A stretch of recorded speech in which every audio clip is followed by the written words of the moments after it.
헌재 얘기로 아까 말씀 꺼내주셨는데 한번 넘어가 볼게요. 이제 조금 저는 난데없는 느낌이 있는데 탄핵 심판 저는 계속 봤거든요. 변론 준비 기회를 하는 거. 근데 잘 진행되고 있는데 좀 난데없는 논쟁인 것 같기도 한데 어쨌든 내란죄 철회 이거에 대해서 지금 막 논란이 붙었어요.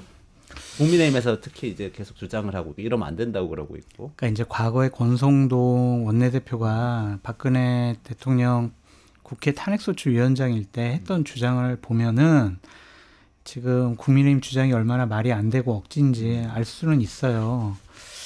그런데 어쨌든 민주당이 빌미를 준 거는 맞는 것 같아요.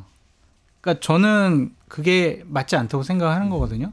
그냥 그거 빼고 예전처럼 헌법을 위반했냐 안 했느냐 그것만 갖고 헌법재판소에서는 재판을 하는 게 맞다. 내란죄는 계속 수사 중일 거고 그거에 그렇죠. 대한 유무죄를 따지기에는 헌법재판소가 그거 하기에도 무리가 있어요. 그거 하는 데는 아니잖아요. 그러니까 헌법만 갖고 헌법 위반만 갖고 할 수 있냐 없냐 이제 그건 보면 될 텐데 어쨌든 빌미를 준 거잖아요. 아까 말씀드렸듯이 국민의힘 측에서 아니 뭐야 지금 내란죄, 내란 혐의자, 내란 동조자, 방조자 해가지고 계속 문제 제기하고 국민의힘의 주요한 사람들 그리고 군 수뇌부들 그리고 대통령실에 있는 사람들 계속 공격을 하고 있는데 내란죄를 빼자고 국회에서 탄핵 의결 다시 하자 이런 식의 주장에 어느 정도 빌미를 준 것 같아가지고 좀 뼈아픈 부분이긴 해요. 그러니까 아니 근데 이 내란죄라는 거 자체를 다루지 않겠다고 한 거 자체 그거 자체는 맞아요? 그러니까 이 사건을 이 상황을 좀 정리를 해주시면 좋겠는데. 그러니까 2017년 권성동과 2025년 권성동이 이제 싸우고 있다 이렇게 보시면 될 것 같은데 당시에 뭐 어떤 일이 있었냐면은 그러니까 이거부터 먼저 정리를 할게요. 그러니까 지금 이번에 윤석열 대통령이 탄핵에 대한 요건 중이 크게 보면은 비상계엄 선포의 위헌 위법 그리고 내란에 해당되는 국헌문란 행위로 이제 나눠져 있어요. 그러니까 근데 이 내란죄가 아니라 내란죄는 빠지는데 내란 행위는 들어간다라는 거예요. 이게 무슨 얘기냐면은 죄 여부는 그러니까 사법부의 최종 심판을 받아봐야 되는 거잖아요. 그러면은 내란죄를 2년에 걸쳐서 이를테면은 1심, 뭐 2심, 그리고 최종심까지 가면은 이거 길면 한 2년 걸리거든요. 예전에 전두환이 그랬어요. 그렇지. 그러면 2년 동안 그러면 이거 냅둬야 되나요? 그러니까 내란 죄가 아니라 내란 행위만 보겠다라는 거예요. 그렇죠. 네. 행위만. 네. 그러니까 뭐냐면은 그러니까 비상계엄 선포할 때 이게 전시나 사변 아니면 국가 비상사태에 해당되는지 아닌지 그러면은 그게 요건에 해당되지 않으면은 이거는 내란 행위다. 라고 이제 보는 거고 지금 국회가 주장하는 게 또 하나는 절차적 요건을 다 지키지 않았다는 거. 우리가 뭐 많이 들었지만 계엄 선포에 앞서서 국무회의 심의가 제대로 이루어지지 않았고 그리고 뭐 국회 통고를 하는 것도 제대로 이제 계엄이 되면은 국회 통고해야 되는데 안 했잖아요. 그리고 문서로 이제 작성해야 되는데 문서로 하지 않았다. 뭐 이런 것들이 다 법 위반이고 이게 내란 행위에 해당된다라고 지금 보는 거예요. 그렇다고 이거를 사법부에 가서 최종적으로 대법원에 가서 내란 죄로 판결받는 거하고는 별도의 절차라는 거고 2017년 권성동이 무슨 얘기를 했냐면은 그때 박근혜 탄핵소추 사유서에서 뇌물죄, 강요죄 등 형법상 범죄를 뺐어요. 그러면서 뭐라고 했냐면은 탄핵소추안을 작성할 당시 헌법 위반 부분과 법률 위반 부분 나누는데 형법상의 범죄가 성립하는 의 유무는 헌법 재판의 대상이 아니라 형사 재판의 대상이다.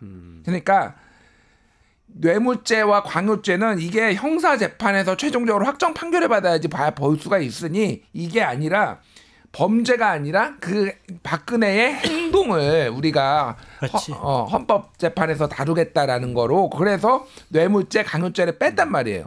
그때 권성동이 지금 이 논리랑 똑같아요. 그러니까. 근데 국힘에서 얘기하는 거는 야 뇌물죄랑 강요죄 빼는 거하고 내란죄 빼는 거하고 같냐? 뭐 이렇게 주장을 하고 있는데 형식 논리랑 똑같아요. 그러니까. 아니 그러니까 저도 이해가 안 가는 게 예를 들면 이런 거 아니겠어요? 회사에서 회사 사장이 자기 회사 돈을 빼돌렸어요. 그러면은 이사회 당연히 열어가지고 사장을 일단 파면을 해야 될 거 아니에요. 파면을 하는데 이건 또 형사사건이기도 하잖아요. 이 돈을 빼돌렸으니까 사기가 될 수도 있고 뭐 이게 배임이 될 수도 있고 여러 가지 될 수도 있는데 이거를 가서 다투는 걸 기다려서 파면을 하자.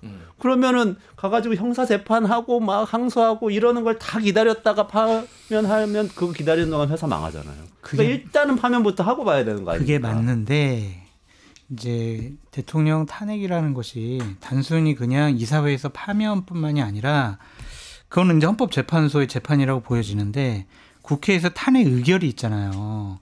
그러니까 내란죄를 갖고 탄핵 의결을 하지 않았으면은 국민의힘 의원들 중에 5명은 찬성 안 할 수가 있었다.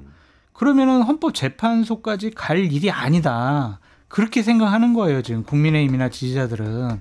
그런 빌미를 준 거는 어쨌든 민주당이 좀 뼈아픈 부분이 아니냐라고 전 지적을 하는 거고 저는 자꾸 이런 얘기하니까 너 탄핵 지금 반대론자 아니야? 막 이러는데 저는 탄핵 찬성하고 빨리 체포돼야 된다고 생각하는 사람인데 이렇게 좀 정치적인 공방으로 막 혼란스럽게 주고받고 진흙탕 싸움 만들려는 것이 윤석열 대통령 측이나 국민의힘의 의도잖아요. 거기에 중요한 빌미를 하나 준 거는 맞다. 그런 생각이 들고 이게 그냥 민주당이 먼저 주장해가지고 한 것이 아니라 헌법재판관이 이거 좀 빼는 게 낫지 않겠어?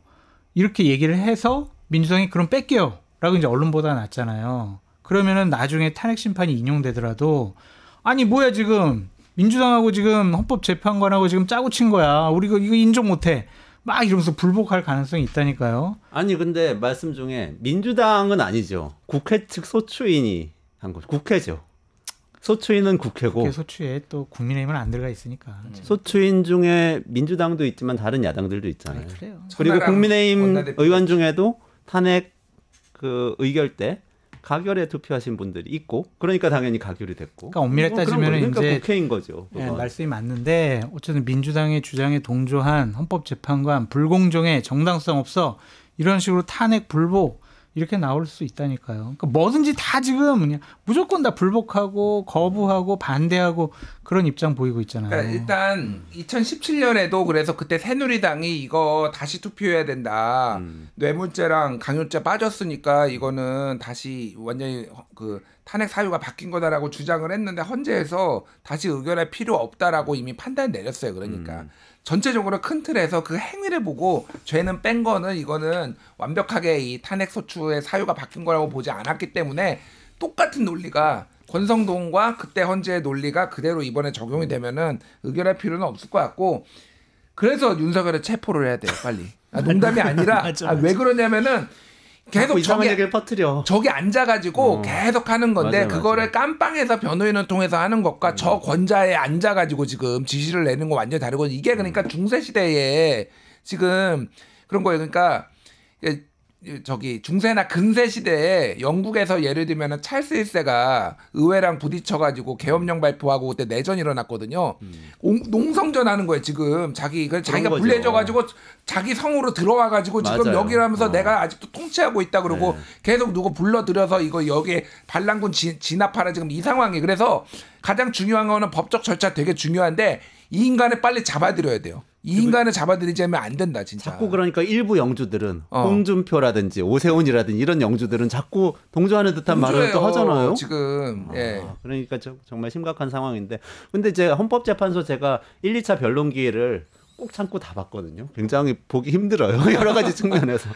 다 봤는데 사실은 헌법재판관들은 이런 입장이더라고요. 여러 얘기를 그때 사실 윤석열 씨 측 변호인단이 엄청 난동을 부려요. 제가 볼 때 난동이에요. 그치. 일반적인 우리 토론회에서도 패널들이 그런 식으로 안 해요. 그러니까 엄청 무례하게 막 사회자 말 끊고 제 말 안 끊으시잖아요. 사회자 말 끊고 막 얘기하는데 딴 얘기하고 그만하십시오. 막 그만하세요. 그러고 막 저 이틀 밤이나 잤습니다. 막 이런 얘기를 해요 변호인들이. 있습니다. 근데 재판관들은 그냥 알겠고요. 다 알겠는데 법에 위반되냐 안 되냐 무슨 법을 적용하냐 헌법이든 뭐 형법이든 그건 우리가 결정합니다.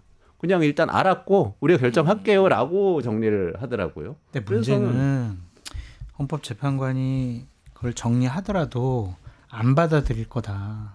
근데 헌법재판소가 우리나라에서는 최후의 보루인데 그거 이상의 어떤 결정기관은 없잖아요. 없죠. 그걸 안 받아들이면은 사실은 우리나라 내에서 다시 분단되는 거잖아요. 새로운 나라를 세운 거나 마찬가지. 아니 생각해보세요. 지금 국민의힘에서 체포영장을 발부한 판사가 잘못 판단했다. 직무배제해라. 탄핵시키겠다. 지금 이러고 나오고 있잖아요.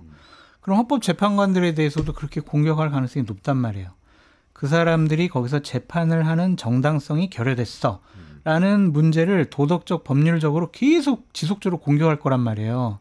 그러면 거기에 획가닥 동조하는 이 극렬한 지지층들은 또 이제 헌재 몰려가가지고 너희들 사퇴해라부터 난장판을 만들 거란 말이에요. 그러니까 그런 나쁜 사람들이기 때문에 김준일 평론가님 말씀처럼 빨리 오늘이라도 국가수사본부 경찰에서 체포하고 잡아들여라.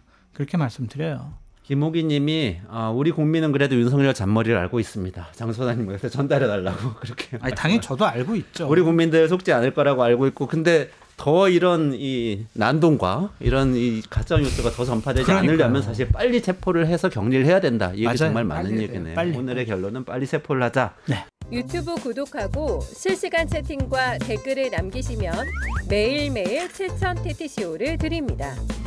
참여 방법은 통통물 어플을 다운로드하고 회원가입과 로그인을 해주세요. 마이페이지에서 나의 회원 고유 번호를 복사해주세요. 유튜브 구독 후 실시간 채팅이나 댓글창에 고유 번호를 한 번만 입력하면 준비 끝! 지금 유튜브 채팅과 댓글 쓰기 참여하고 실천 TTCO 받아가세요.